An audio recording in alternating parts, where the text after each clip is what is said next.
After saying goodbye to my dying son, I walked out of his room and heard my daughter-in-law whisper to someone on the phone, "She will be the next. Then I get everything." I stood in the hallway until an idea hit me. Don't forget to subscribe to the channel and comment where you're watching from. The antiseptic smell of the hospital room had become as familiar as my own breathing. For 3 months, I'd made this journey, 67 miles each way from my small apartment in Cedar Falls to St. Mary's Medical Center in Des Moines. The vinyl chair beside Samuel's bed had molded itself to my body, leaving permanent creases in my black wool dress that no amount of pressing could smooth away. I adjusted the collar of my dress one final time, my fingers trembling not from age but from the weight of what I'd just witnessed. My son, my beautiful, stubborn 47-year-old son, had taken his last breath 20 minutes ago. The machines had finally gone silent after weeks of their mechanical symphony, and now the only sound was the soft shuffle of nurses' shoes in the hallway and the distant murmur of other families facing their own impossible moments. Samuel's face looked peaceful now, younger somehow, as if the cancer had released its grip not just on his body but on time itself.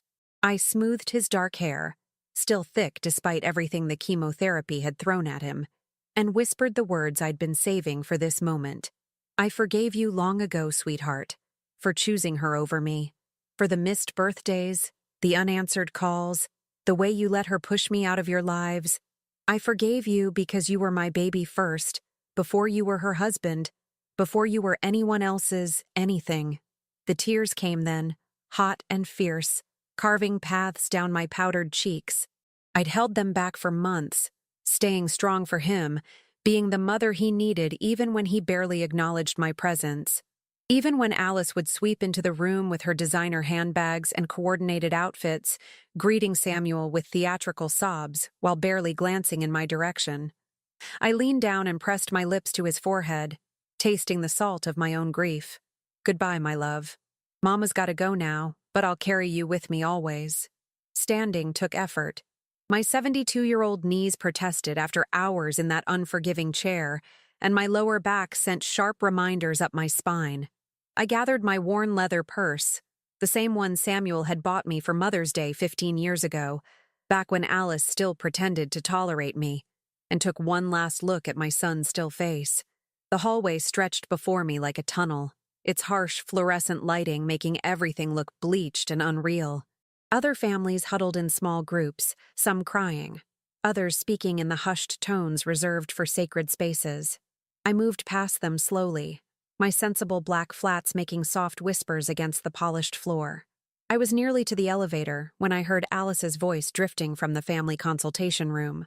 The door was slightly ajar, and her words carried clearly in the sterile air. "No, Mom, you don't understand. This actually works out perfectly." Her voice held that particular tone I'd come to know so well over the years. The one she used when she thought she was being clever. Samuel's mother is 72. She's got that little apartment, sure, but the real money is in the insurance policies and the investments his dad left her. She's been living off the interest for years. My feet stopped moving. The elevator dinged softly somewhere behind me, but I couldn't turn around, couldn't move toward it or away from it. "Listen," Alice continued, and I could picture her pacing the small room the way she did when she was excited about something. "The woman is already falling apart. You should see her. She's lost weight, barely sleeping. The stress of watching Samuel die is killing her. I give her 6 months, maybe less." The blood in my veins turned to ice water. I pressed my back against the wall, my purse clutched against my chest like armor. The apartment in Cedar Falls is worth at least $200,000, even in that market. Plus, there's the life insurance from Lawrence. She never touched it, just keeps it sitting there earning compound interest. We're talking about at least $500,000, Mom. Maybe more. A pause. Alice was listening to whoever was on the other end of the line. Her mother, most likely. The woman who'd raised her to see every relationship as a transaction, every kindness as weakness to be exploited. No, she doesn't have any other family. Samuel was it. And you know what the best part is? She actually trusts me. After all these years of me freezing her out, she still looks at me like I'm going to include her in things. Like we're going to be some kind of family now that Samuel's gone. Alice's laugh was sharp, crystalline. It cut through the antiseptic air like breaking glass. She will be the next. Then I get everything. The words hit me with the force of a physical blow. I reached out blindly, my hand finding the cool metal of a handrail, and gripped it until my knuckles went white. The hallway seemed to tilt and shift around me, the fluorescent lights buzzing like angry insects. 22 years. 22 years I'd bitten my tongue, swallowed my pride, accepted every slight and dismissal because I thought it was the price of staying in my son's life. 27 years of being tolerated instead of welcomed, invited out of obligation rather than love. 27 years of watching Alice systematically isolate Samuel from me, turning him against me with carefully planted seeds of doubt and manufactured grievances. And now, with my son's body still warm in the bed behind me, she was already calculating how to profit from my death. The elevator dinged again. This time, an orderly emerged with an empty wheelchair, nodding politely as he passed. I realized I'd been standing there for several minutes, frozen in the hallway like some kind of monument to maternal grief. But grief wasn't what I felt anymore. Grief was clean, honest, natural. What burned in my chest now was something else entirely.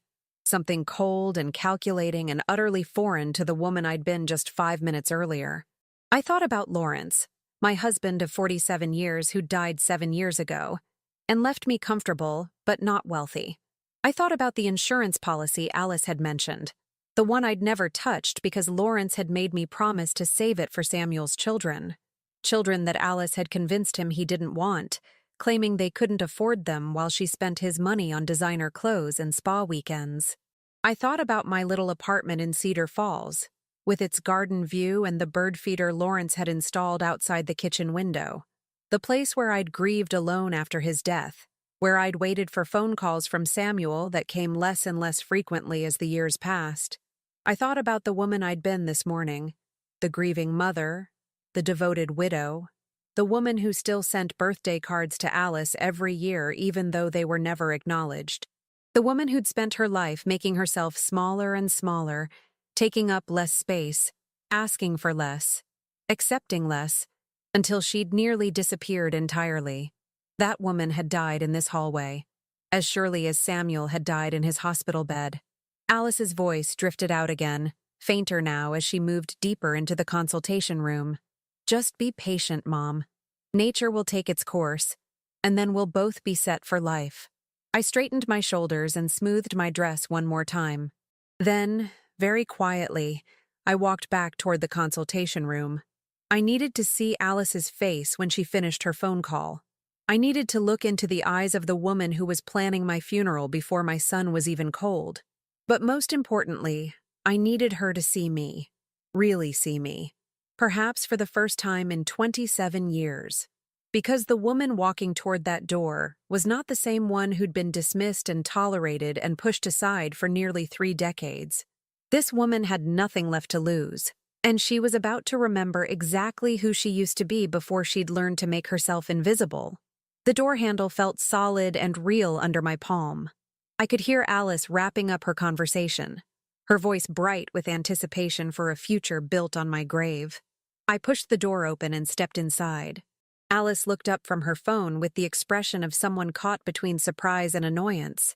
The same look she'd perfected over the years whenever I'd walked into a room at an inconvenient moment.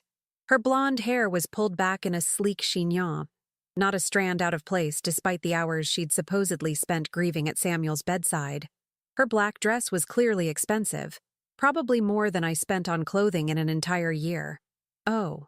She slipped her phone into her Prada bag with practiced casualness. Nancy, I thought you'd left already. I had.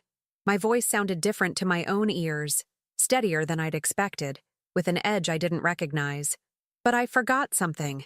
She tilted her head, and for a moment I saw a flicker of uncertainty cross her features. Good. She should be uncertain. What did you forget? I stepped fully into the room and closed the door behind me with a soft click. The consultation room was small and sterile, furnished with a few upholstered chairs and a table covered in pamphlets about grief counseling and funeral arrangements. The overhead lighting cast harsh shadows under Alice's eyes, making her look older than her 43 years. "I forgot to tell you how sorry I am," I said, settling into one of the chairs across from her. "About your loss." Alice's perfectly penciled eyebrows drew together. "My loss?" "Yes." I placed my purse in my lap and folded my hands over it, the picture of a grieving mother offering comfort. "Losing Samuel must be devastating for you. After all, he was your meal ticket for so many years." The color drained from her face, but she recovered quickly. Alice had always been adaptable. "I don't know what you mean." "Of course you don't." I smiled, not the tentative, apologetic smile I'd worn around her for decades, but something sharper. "Just like you didn't mean for me to hear your phone conversation just now." Alice's mouth opened, then closed. I watched her scramble for purchase on familiar ground, searching for the right combination of wounded innocence and righteous indignation that had served her so well over the years. "Nancy, you're obviously upset." "Oh, I am upset." I leaned forward slightly, maintaining eye contact. "I'm upset that it took my son's death for me to finally see you clearly. I'm upset that I wasted 27 years trying to earn the love of a woman who was calculating my net worth while my child took his last breath. That's not— I would never—" Alice's voice cracked on the words, but there was no genuine emotion behind them. She was performing grief the way she'd performed everything else in her marriage to my son. $500,000. I spoke the words quietly, watching her face. "That was your estimate, wasn't it? For what you'll inherit when nature takes its course and I conveniently die of grief within the next 6 months." Alice went completely still. Even her breathing seemed to stop. In that moment, I realized something profound. For all her years of manipulation and calculation, she'd never actually been caught before. She'd been so confident in her ability to manage everyone around her that she'd grown careless. "I don't know what you think you heard." "I know exactly what I heard." I opened my purse and pulled out my phone, an old model that Samuel had given me years ago when he still cared about staying in touch. "Would you like me to play it back for you?" The recording function is one of the few features I actually learned how to use. The lie rolled off my tongue with surprising ease. I hadn't recorded anything, hadn't even thought to, but Alice didn't know that. I watched her face cycle through disbelief, panic, and finally a cold fury that she could no longer disguise as grief. "You recorded me? At my husband's deathbed?" "Your husband." I savored the words. "Yes, let's talk about Samuel. Do you know what his last words to me were?" Alice's jaw tightened, but she didn't respond. "He said, 'Take care of Alice, Mom. She's going to need you.'" I paused, letting the irony settle between us. "Even dying, even after years of you poisoning him against me, he was worried about you. He asked me, the woman you just finished planning to outlive, to take care of you." "Samuel loved me," Alice said, but her voice lacked conviction. "Did he? Or did he love the version of yourself you presented to him?" I stood up slowly, my knees protesting, but my resolve unwavering. The devoted wife who couldn't have children because of financial concerns, when really you just didn't want to share his attention. The woman who supported his decision to keep his mother at arm's length because I was supposedly too needy, too demanding. You were demanding. You called constantly, showed up uninvited. I called on holidays and birthdays. I showed up when invited, which was maybe 4 times a year if I was lucky. My voice remained level, factual. And every time, you made sure I knew I was an intrusion. You had a gift for making me feel like a burden while maintaining plausible deniability. Alice stood as well, her designer heels giving her several inches of height over me. In the past, I might have felt intimidated by her physical presence, her expensive clothes, her polished confidence. Now I saw it for what it was, armor worn by someone who had never learned to exist without it. "What do you want, Nancy?" The question hung in the antiseptic air between us. What did I want? Revenge seemed too simple, too crude for what I was feeling. Justice felt closer to the mark, but even that didn't capture the cold clarity that had settled over me like a shroud. "I want you to understand something," I said finally. "For 27 years, you've operated under the assumption that I was weak, that I would accept whatever scraps of attention you were willing to allow me, that I would be grateful for any crumb of inclusion in my own son's life. You were weak, Alice shot back, her mask slipping completely now. You let me walk all over you for decades. You never stood up for yourself, never fought back, never demanded better. You just accepted it all with that martyred expression, like some kind of saint. You're right. The admission seemed to surprise her. I was weak. I chose peace over dignity, access over respect. I told myself it was worth it because at least I got to see Samuel sometimes, even if it meant swallowing my pride. I moved toward the door, then paused with my hand on the handle. But here's what you failed to understand about weak people, Alice. We're weak until we're not. We bend until we break. And when we finally break, I turned back to face her, letting her see the complete absence of the woman she'd known. We don't bend anymore. Are you threatening me? Threatening you. I actually laughed, a sound that seemed to echo strangely in the small room. No, Alice. I'm not threatening you. I'm informing you. Informing me of what? That the woman who raised your husband, who buried her own husband, who weathered the Midwest farm crisis of the 1980s and built a life from nothing, that woman is still here. She's been sleeping for 27 years, but she's awake now. I opened the door and stepped into the hallway. The hospital sounds rushed back in, the beeping of machines, the soft conversations of medical staff, the distant sound of someone crying. The real world, with all its messy, complicated truths. Nancy, Alice's voice followed me out. Where are you going? I turned back one final time. She stood framed in the doorway of the consultation room, no longer the polished, confident woman who had ruled my son's household with subtle cruelty. She looked smaller somehow, uncertain in a way I'd never seen before. I'm going home to plan a funeral, I said. My son deserves to be buried with dignity, surrounded by people who actually loved him. After that, I shrugged, the gesture feeling foreign but surprisingly satisfying. After that, I suppose we'll see just how accurate your timeline really is. The elevator arrived with perfect timing, its doors sliding open to reveal an empty car. As I stepped inside and turned to face the hallway, I saw Alice still standing in the doorway, her phone clutched in her hand like a lifeline. The doors began to close, and in that narrowing slice of space, I saw her raise the phone to her ear, probably calling her mother back, trying to figure out how to contain this unexpected development, trying to regain control of a situation that had just slipped entirely from her grasp. But I wasn't interested in her damage control anymore. For the first time in nearly 3 decades, Alice's calculations didn't include me as a variable she could manipulate. As the elevator descended toward the lobby, I felt something I hadn't experienced in years. Not grief, not resignation, but possibility. The weight of my son's death still pressed against my chest like a physical thing, but underneath it was something else entirely. Freedom. Cold, stark, and absolutely terrifying freedom. My phone buzzed in my purse. A text message from Alice, sent just moments after the elevator doors had closed. We need to talk about the funeral arrangements. Samuel would have wanted us to work together. I read the message twice, then deleted it without responding. The elevator doors opened to reveal the hospital lobby, bright and bustling with afternoon visitors. I walked through it like a woman with somewhere important to be, my back straight and my purpose clear. I had a funeral to plan, and for the first time in 27 years, I was going to plan it exactly the way I wanted. The drive back to Cedar Falls had never felt longer. Highway 380 stretched before me like a gray ribbon, bordered by Iowa cornfields that rustled in the October wind.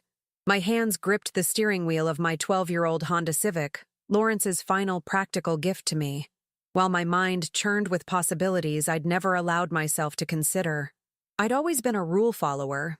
Pay your taxes on time, keep your promises, turn the other cheek. Lawrence used to joke that I was so honest I'd return money if a cashier gave me too much change, which was true.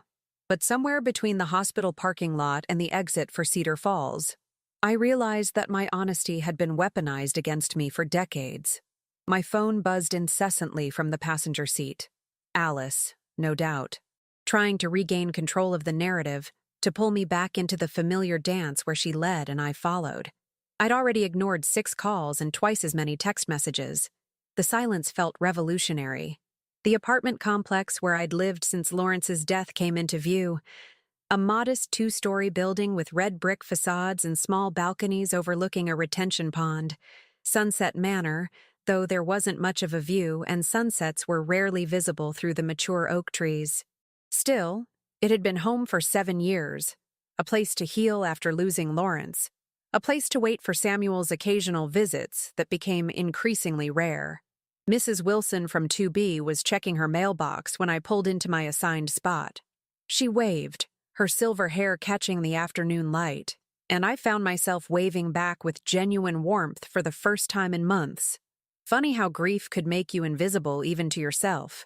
"Nancy, how is Samuel doing?" I paused halfway up the exterior stairs to my second-floor unit. Mrs. Wilson's English was accented but precise.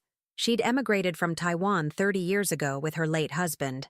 Unlike me, she'd never learned to make herself smaller to accommodate other people's comfort. "Samuel passed away this afternoon," I said, the words still foreign on my tongue. Her face crumpled with genuine sympathy. "Oh, Nancy, I'm so sorry. Come, let me make you tea." The offer was tempting. Mrs. Wilson made excellent jasmine tea, and her apartment was always warm and filled with the scent of star anise and ginger. But I had work to do, and for the first time in years, it felt urgent in a way that had nothing to do with other people's expectations. "Thank you, but I need to make some phone calls about arrangements." She nodded, understanding without explanation. "If you need anything, food, company, help with calls, you knock on my door, day or night." Inside my apartment, I set my purse on the small dining table and looked around with fresh eyes. The space was tidy, but impersonal, decorated in shades of beige and cream that Lawrence had chosen because they were calming. The furniture was practical rather than beautiful, the walls adorned with generic landscape prints that came with the frames.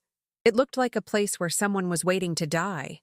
I walked to the kitchen and put the kettle on, then opened the drawer where I kept important documents. Lawrence had been meticulous about organization, insurance policies, investment statements, property deeds, all filed in labeled folders. I'd maintained his system out of habit, updating account information and filing annual statements without really examining what I had. Time to examine it now. The life insurance policy was exactly where Alice had calculated it would be. $300,000 from Lawrence's employer, untouched for 7 years and earning modest interest. There was also a smaller policy on my own life, $50,000 that would go to Samuel's estate, which meant Alice would inherit it along with everything else. Would have inherited it, I corrected myself. The investment account showed a balance that surprised me. I'd been living off Lawrence's pension and Social Security, automatically reinvesting the dividends from his carefully chosen portfolio. The number on the statement was significantly larger than I'd realized. Not wealthy by today's standards, but comfortable. More than comfortable. My phone rang, interrupting my calculations. Alice's name appeared on the screen for the 7th time. This time I answered. "What do you want?" "Nancy, thank God. I've been worried sick about you driving in your state of mind. Are you home safely?" The concern in her voice was expertly crafted, with just the right tremor of anxiety. She'd had 27 years to perfect this performance, and she was very good at it. "I'm fine." "Good. Listen, I know today has been traumatic for both of us, and I think we both said things we didn't mean. I was upset, not thinking clearly." "You were thinking very clearly," I interrupted. "You were thinking about money." "My money, specifically." A pause. When Alice spoke again, her voice had cooled several degrees. "I think you misunderstood what you heard." "Did I? Then please, clarify for me.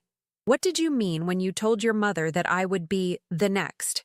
"The next what, Alice?" Another pause. Longer this time. I could practically hear her scrambling for a plausible explanation that would put me back in my familiar role as the confused, grieving old woman who needed her guidance. "I was talking about funeral arrangements," she said finally. "About how you would be the next of kin to make decisions. Mother was asking about logistics." The lie was so smooth, so reasonable, that I almost admired its construction. If I were still the woman I'd been this morning, I might have even accepted it. grateful for any explanation that let me avoid confrontation. Interesting, I said.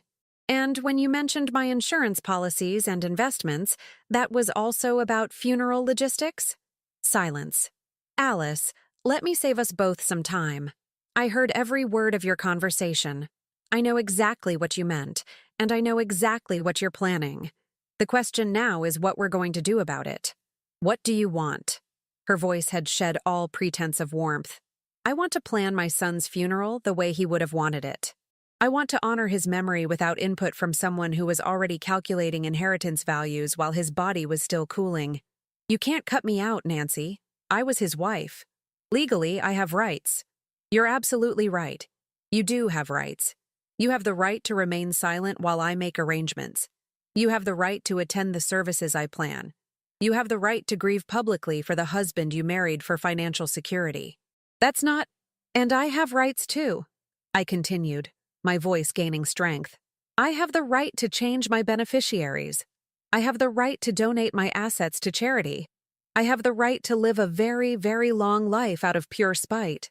The silence stretched between us, filled with the weight of 27 years of swallowed words and suppressed resentment.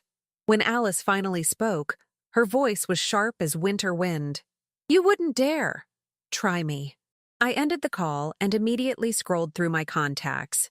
Seth Weig, Lawrence's lawyer, had handled our wills and estate planning. He was probably in his 70s now, semi-retired, but still practicing. I found his number and dialed before I could second-guess myself. Weig Law Office. Mr. Weig, this is Nancy Phillips, Lawrence Phillips's widow. Nancy, good to hear from you. How are you holding up? I've been better, frankly. My son Samuel passed away today, and I need to make some changes to my will. Can you see me tomorrow? Of course. I'm sorry for your loss. Samuel was a good man. Was he? I'd thought so, but good men didn't usually allow their wives to systematically isolate them from their mothers. Good men didn't ignore increasingly desperate phone calls or forget their mother's birthdays 3 years running. Good men didn't ask their dying wish to be taking care of the woman who'd spent decades ensuring their mother felt unwelcome in their life. Maybe Samuel had been weak, like me. Maybe Alice had played him as expertly as she'd tried to play everyone else. It didn't matter now. What kind of changes are you thinking about? Weig asked. I walked to the window and looked out at the retention pond, where a blue heron stood motionless in the shallows, waiting for the perfect moment to strike. I want to revise my beneficiaries. I want to establish a charitable foundation. And I want to make sure that if something happens to me, my assets go exactly where I want them to go. That's certainly doable. Are you thinking about any particular charities? I watched the heron strike, quick and precise, emerging with a silver fish that flashed in the dying light. Cancer research, I said without hesitation. And maybe something for displaced homemakers, women who find themselves starting over later in life. Excellent choices. I'll draw up the paperwork. 10 o'clock tomorrow morning? Perfect. After ending the call, I sat in the growing darkness of my apartment, not bothering to turn on lights. The weight of the day pressed against me. Grief for Samuel, fury at Alice, and something else. Something that felt suspiciously like anticipation. My phone buzzed with a text message. This time, it wasn't Alice. Mrs. Phillips, this is Kenneth Wilson, Mrs. Wilson's grandson. She asked me to check on you. I'm a paralegal downtown. If you need any help with arrangements or paperwork, I'm happy to assist. No charge. Mom raised me to help neighbors. I stared at the message for several minutes. Mrs. Wilson's grandson. I vaguely remembered him. A quiet boy who'd visited occasionally, now apparently grown into a young man with a career and a sense of community responsibility his generation was supposedly lacking. Help from an unexpected source. The thought intrigued me. I typed back. Thank you, Kenneth. I may take you up on that offer very soon. Outside my window, night had fallen completely. The heron was gone, but I could see my own reflection in the glass. A woman I was just beginning to recognize. Tomorrow, I would start rebuilding my life from the ground up. Tonight, I would plan how to do it without leaving any room for Alice's calculations. The old Nancy would have felt guilty about such thoughts. The new Nancy poured herself a glass of Lawrence's good whiskey and started making lists. The funeral home smelled of lilies and lies. I sat across from Bill Fortin, the funeral director who'd handled Lawrence's arrangements 7 years ago, watching him flip through his leather-bound catalog of caskets and service packages. His manner was professional, appropriately somber, with just the right touch of gentle guidance for the bereaved. What he didn't expect was for the bereaved to have spent the morning at her lawyer's office, systematically dismantling 27 years of someone else's assumptions about her future. Mrs. Phillips, I'm so sorry for your loss. Samuel was such a fine young man. Fortin's voice carried the practiced cadence of someone who delivered these condolences thousands of times. I understand his wife will be joining us shortly to discuss arrangements? No? I set my purse on his polished mahogany desk with deliberate precision. Mrs. Alice Phillips will not be joining us. I am making all arrangements for my son's funeral. Fortin's eyebrows rose slightly. I see. Well, of course. As his mother, you certainly have input. But legally speaking, the spouse typically— Legally speaking, I interrupted, pulling a folder from my purse. I am the designated decision-maker for all funeral arrangements. I slid the document across his desk. As specified in my son's advance directive, which he signed 3 years ago during his first cancer scare. The paper was real, though I'd forgotten about its existence until Kenneth Wilson had helped me sort through Samuel's medical documents the night before. Apparently, during those terrifying weeks when we thought we might lose him the first time, Samuel had made me his healthcare proxy and funeral director, a decision Alice had either forgotten about or chosen to ignore. Kenneth had found it buried in a box of medical papers that Samuel had given me for safekeeping years ago. Sweet boy.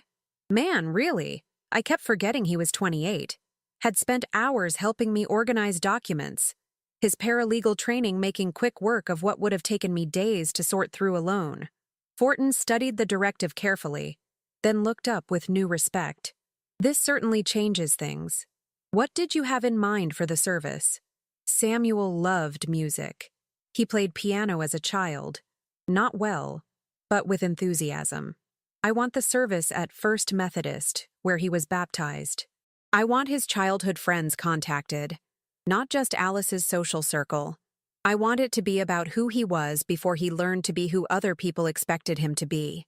As I spoke, I realized I was describing not just Samuel's funeral, but the beginning of my own resurrection. Fortin took careful notes, occasionally asking clarifying questions that showed he understood this wasn't just about honoring the dead, but about reclaiming something that had been taken from the living. When we finished, I'd planned a service that would remind everyone who'd known Samuel that he'd been a person with a history that predated his marriage, relationships that transcended his wife's approval, and a mother who'd loved him despite being systematically excluded from showing it. One more thing, I said as I signed the contracts. Mrs. Alice Phillips may call to inquire about arrangements or attempt to make changes. She is not to be given any information, nor is she authorized to modify anything we've discussed today. Understood completely, Mrs. Phillips. I was walking to my car when my phone rang. Alice's name appeared on the screen, but this time I felt no anxiety, no automatic impulse to apologize or appease. Nancy, I've been calling Fortin's office and they won't tell me anything about Samuel's arrangements. This is ridiculous. No, Alice. What's ridiculous is thinking you could spend 27 years treating me like an inconvenience and still expect me to include you in decisions about my son's funeral. He was my husband. Yes, he was. And you failed him. The words came out calm, factual, without the emotional charge they would have carried yesterday. You isolated him from everyone who loved him before you, convinced him that his grief over his father was weakness, that his loyalty to his mother was unhealthy dependence.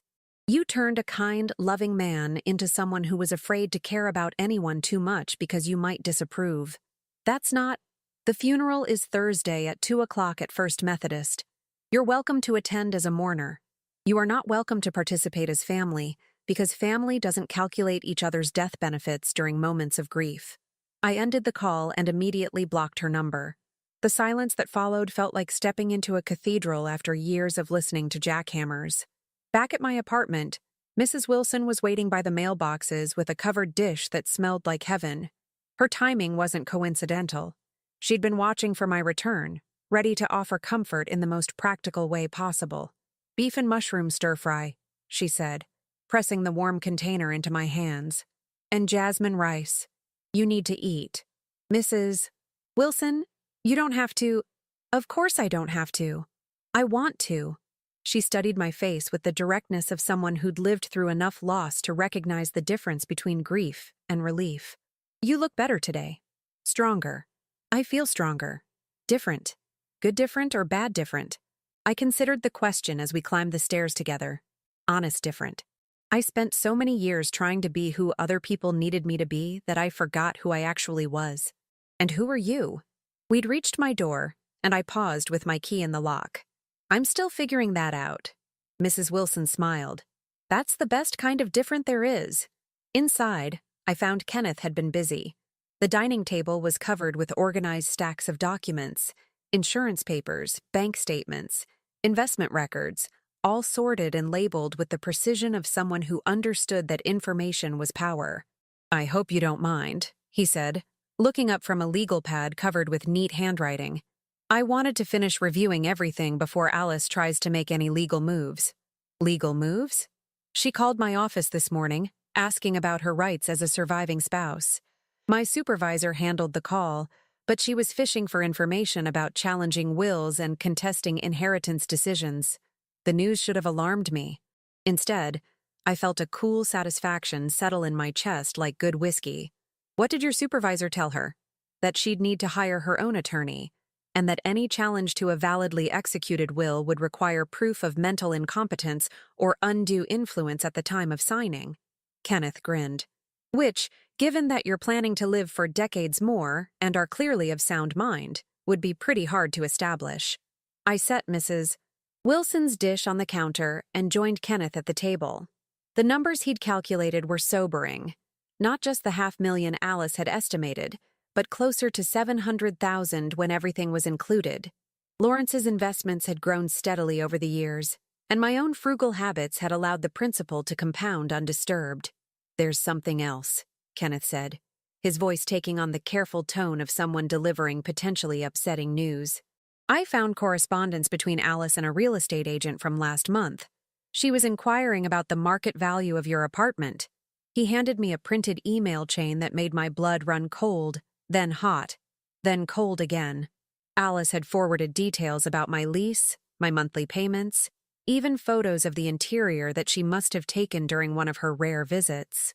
The real estate agent had responded with comparable sales data and suggestions for preparing the property for a quick sale. The emails were dated 3 weeks ago, when Samuel was still alive but clearly failing.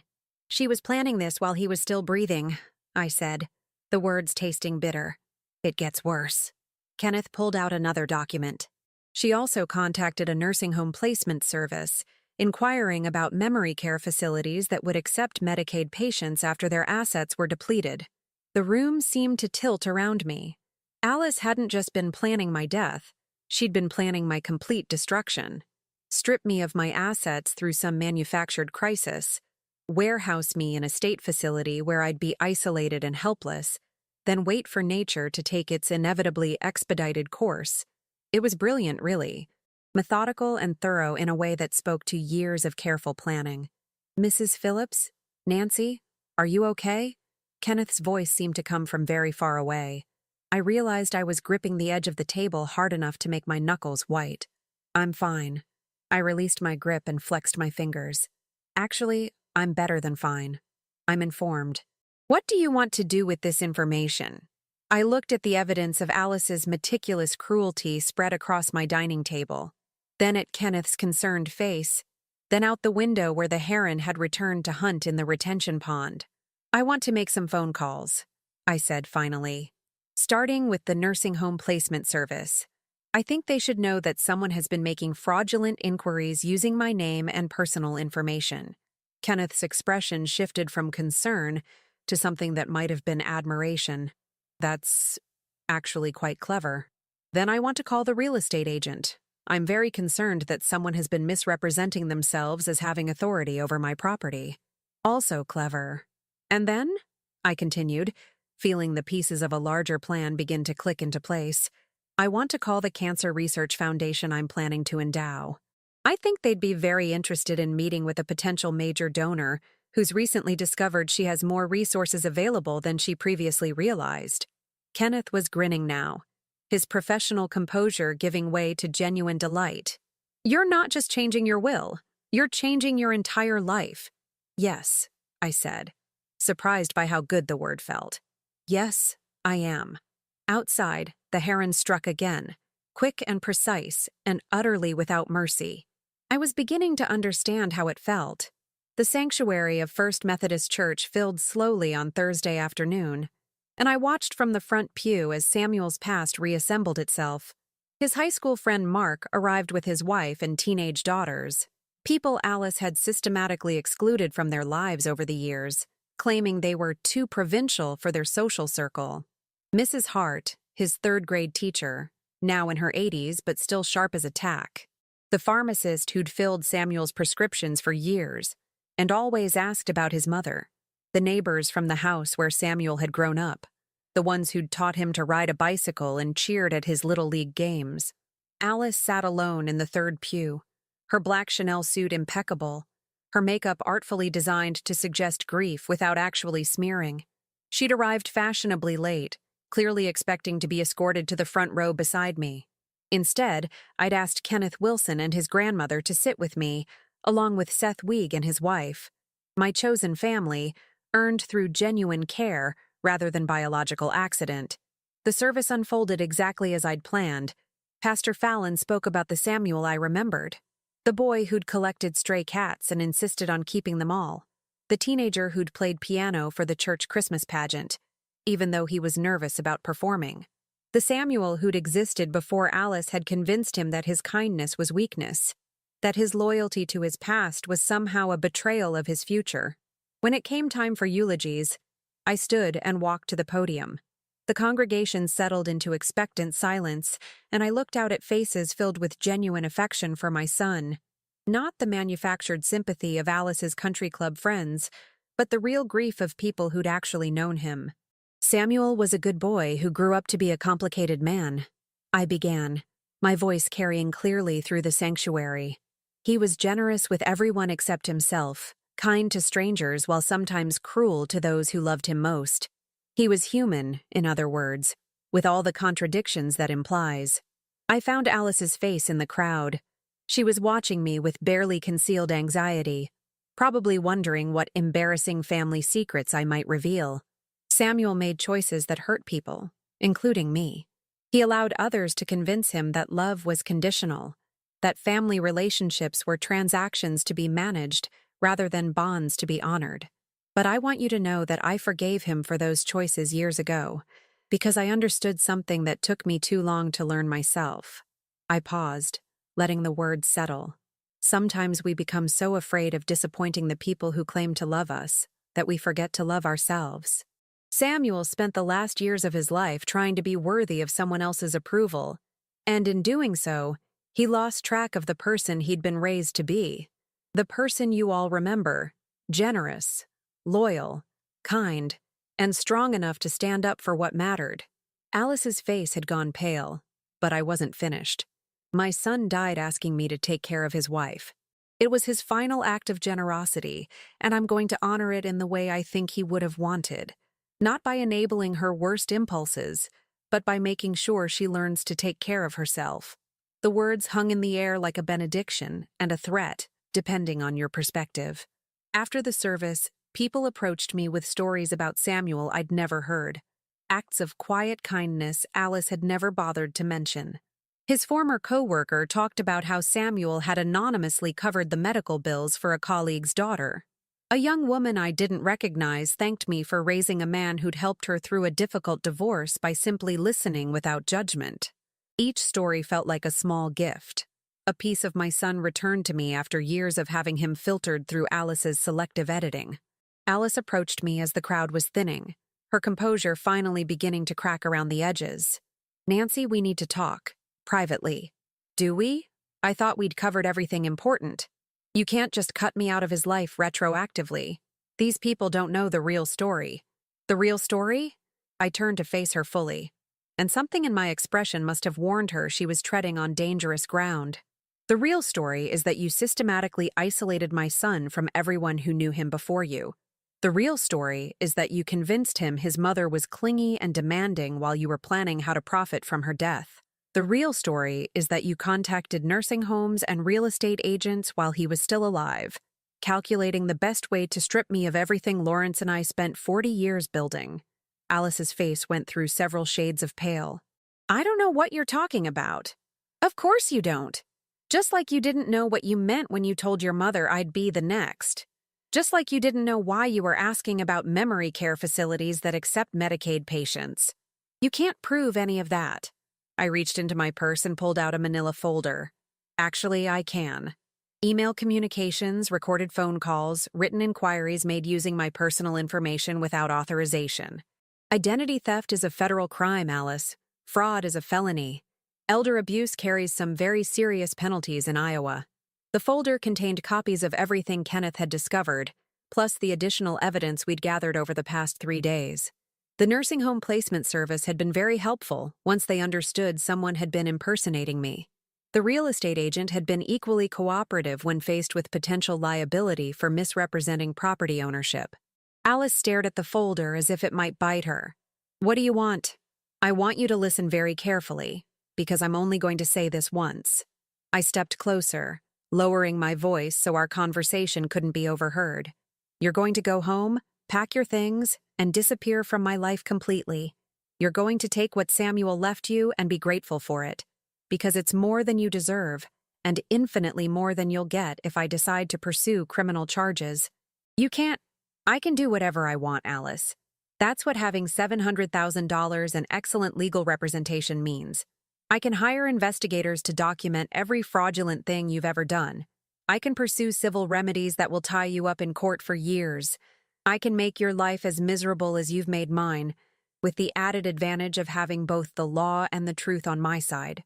Alice's mouth opened and closed soundlessly. Or, I continued, you can take your inheritance from Samuel's estate, use it to build a new life somewhere far from Cedar Falls, and never contact me again. Your choice, but you have to make it now. And if I don't? Then tomorrow morning I file a police report for identity theft and elder abuse. By afternoon, every nursing home in 3 states will have your photo and a warning about your methods. By evening, your face will be on the local news as an example of predatory behavior toward seniors. I closed the folder and slipped it back into my purse. Kenneth Wilson has prepared all the paperwork. It just needs my signature. Alice looked around the emptying sanctuary, perhaps hoping for rescue or inspiration, but finding neither. When she spoke again, her voice had lost all its practiced warmth. You're not the woman I thought you were. No, I agreed. I'm not. I'm the woman I should have been 27 years ago, if I'd been smart enough to recognize what you were from the beginning. She turned and walked away without another word, her heels clicking sharply against the stone floor of the sanctuary. I watched her go, feeling neither victory nor vindication, just a profound sense of completion. Nancy? Mrs. Wilson appeared at my elbow, her warm hand finding mine. You okay? I'm perfect, I said, and realized I meant it. 1 month later, I stood in the offices of the Iowa Cancer Research Foundation, writing a check for $50,000, the first installment of what would become an ongoing partnership. The Lawrence and Nancy Phillips Research Fund would focus on support services for families dealing with terminal diagnoses, with particular attention to preventing the isolation and exploitation that so often accompanied serious illness. Alice had taken my offer. She'd sold the house in Des Moines and moved somewhere warmer, according to the neighbors who'd seen the moving trucks. She'd left no forwarding address, which suited me perfectly. My apartment was different now, brighter, more colorful, filled with plants that Mrs. Wilson helped me choose, and furniture that I actually liked rather than simply tolerated. I'd enrolled in a pottery class at the community center, something I'd wanted to do for years but never felt I deserved. My hands, which had spent so many years folded in submission, were learning to shape clay into something beautiful. Kenneth had become more than just a legal advisor. He stopped by several evenings a week, sometimes with casework questions, sometimes just to share Mrs. Wilson's cooking and talk about books we'd both read. He was dating a young teacher from West High School, and they'd started including me in their dinner plans with the casual assumption that I was family. Which I was, in all the ways that mattered. The phone on my kitchen counter rang occasionally, numbers I didn't recognize. I'd learned not to answer calls from unknown numbers, having discovered that the woman I'd become had no patience for telemarketers, scammers, or anyone else who thought they could manipulate her time or attention. That woman, the one I'd become, was someone I was still getting to know. She was harder than I'd expected, but not cruel. Strategic, but not calculating. Strong enough to stand alone, but wise enough to choose her companions carefully. She was someone who'd learned the difference between forgiveness and foolishness, between kindness and weakness, between family and people who happen to share your DNA. Most importantly, she was someone who understood that the best revenge isn't about destroying your enemies. It's about building a life so rich and full that their absence becomes irrelevant. I was 72 years old, and I was just getting started. Now tell me, what would you have done if you were in my place? Let me know in the comments. Thank you for watching, and don't forget to check out the video on your screen right now. I'm sure it will surprise you.